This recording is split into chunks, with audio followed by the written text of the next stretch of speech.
गृह मंत्री अमित शाह ने पुलवामा के शहीदों को किया नमन। सीआरपीएफ कैंप में जवानों के साथ किया था डिनर। केंद्रीय गृह मंत्री अमित शाह ने अपने जम्मू कश्मीर दौरे के आखिरी दिन पुलवामा के सीआरपीएफ कैंप में रात बिताने के बाद आज सुबह पुलवामा हमले में शहीद सीआरपीएफ जवानों को श्रद्धांजलि दी है। गृह मंत्री के साथ ही जम्मू कश्मीर के लेफ्टिनेंट गवर्नर मनोज सिन्हा ने भी पुलवामा के शहीदों को नमन किया है। इससे पहले गृह मंत्री शाह और लेफ्टिनेंट गवर्नर मनोज सिन्हा कल रात में लेथपोरा स्थित सीआरपीएफ के उस कैंप में पहुंचे जहां के जवानों के काफिलों पर 14 फरवरी 2019 को हमला हुआ था। इस हमले में 40 जवान शहीद हुए थे। गृह मंत्री अमित शाह ने सीआरपीएफ कैंप पहुंचकर जवानों से मुलाकात की और उन्हें संबोधित भी किया। जवानों को संबोधित करने के बाद गृह मंत्री अमित शाह ने उनके साथ डिनर भी किया। जिन टेबल्स पर बैठकर जवान भोजन करते हैं, अमित शाह भी उसी टेबल पर जवानों के बीच बैठे। डिनर के दौरान उन्होंने जवानों से बातचीत भी की। पूरी रात उन्होंने इसी कैंप में गुजारी।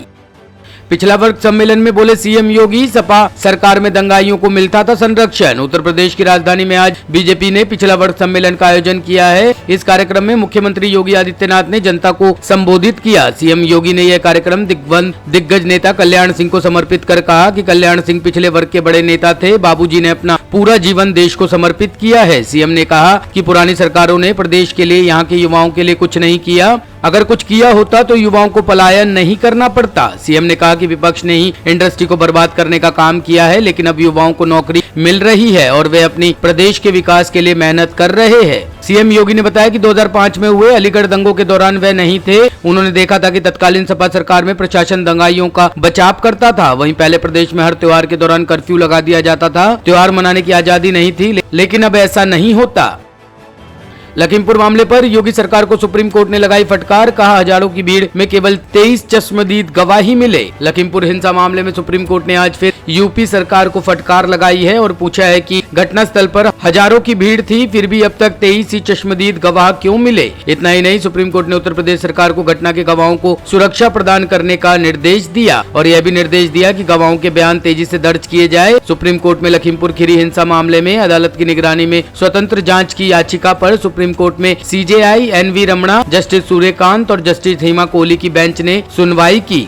मामले की सुनवाई के दौरान सुप्रीम कोर्ट ने कहा कि घटनास्थल पर 4000 से 5000 लोगों की भीड़ थी, जो सभी स्थानीय लोग हैं और यहां तक कि घटना के बाद भी अधिकांश आंदोलन कर रहे हैं। कोर्ट को यही बताया गया है। फिर इन लोगों की पहचान में कोई समस्या नहीं होनी चाहिए। वहीं हरीश साल्वे ने सुप्रीम कोर्ट से कहा कि अब तक जितने गवाहों के बयान दर्ज है, उनके बयान यूपी सरकार सीलबंद लिफाफे में दे सकती है। अब इस मामले की सुनवाई 8 नवम्बर को होगी।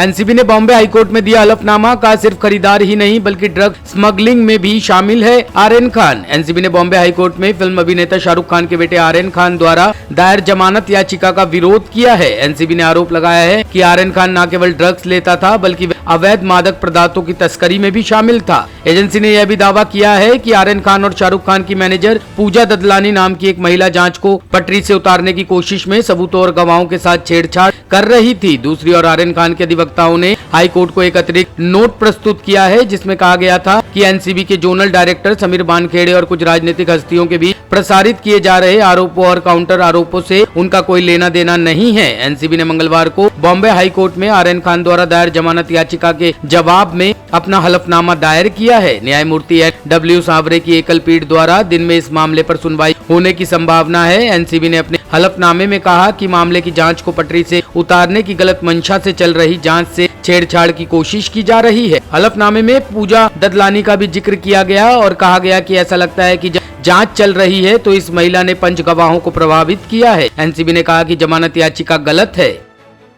दिल्ली में आग लगने से 4 लोगों की मौत के बाद एक पल में उजड़ गया हंसता खेलता परिवार। दिल्ली के ओल्ड सीमापुर इलाके में मंगलवार सुबह एक मकान में आग लगने से एक ही परिवार के 4 सदस्यों की मौत हो गई। मृतकों में पति, पत्नी और बेटा शामिल है। एक साथ 4 मौतों से हंसता खेलता पूरा परिवार एक पल में उजड़ गया। हालांकि हादसे में परिवार का एक बेटा सकुशल बच गया। पुलिस अधिकारियों ने बताया कि यह घटना तब हुई जब ये लोग सो रहे थे। मृतकों की पहचान होरीलाल, उसकी पत्नी रीना, बेटा आशु और बेटा रोहिणी के रूप में हुई है। परिवार के सदस्य मकान की 3री मंजिल पर सो रहे थे, जबकि उनका 22 वर्षीय बेटा अक्षय बाल बच गया क्योंकि वह दूसरी मंजिल पर सो रहा था। पुलिस ने सभी 4 शवों को पोस्टमार्टम के लिए भेजकर मामले की जांच शुरू कर दी है। ब्यूरो रिपोर्ट, टीम तफ्तीश न्यूज।